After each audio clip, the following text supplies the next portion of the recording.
The Commissioner of the Border Management Authority confirming over 5 million people were processed over a period of 43 days, starting on the 6th of December last year to the 18th of this month.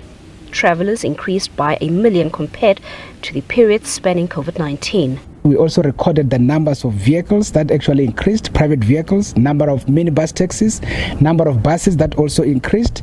But at the end of the day, we were able to facilitate everybody during the exit phase, and we were able to actually handle everybody during the return phase. In terms of the, I will say the interceptions, all in all, we intercepted around 27,000 individuals who were trying to enter the Republic illegally. So that is broken down into those without documents, those that were undesirable, and those that were inadmissible. The OR Tambo International Airport recorded the most travellers, and the Beitbridge border post recorded the least. However, Beitbridge presented the most challenges. Beitbridge is our biggest land port of entry. You will remember it is the corridor to the continent.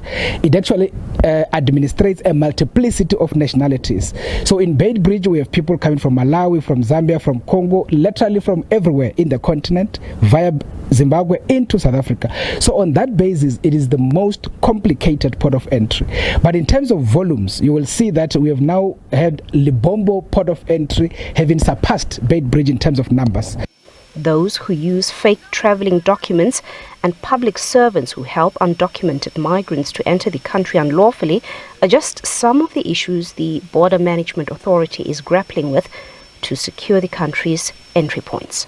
The country's porous borders remain contentious. Thousands of migrants bypass border points and enter the country illegally. The BMA says despite financial limitations, it will ensure that all the borders are protected. The financial capacity becomes critical because we need technology to do this work. Technology in this instance talks about having to deploy, for example, the drones to help us to be able to do a proper surveillance in terms of the vulnerable segments on the borderline, but also be able to monitor the activities of our officials on the ground. That includes the deployment of body cams, as an example, which will enable us to have a view of all of the various activities that are done by our officials on the ground. All of this requires serious financial resources, and that remains a challenge. Meanwhile, the BMA has issued 9 million rands worth of fines to 25 bus companies over the festive season. Public transport operators often assist illegal migrants to gain entry into the country.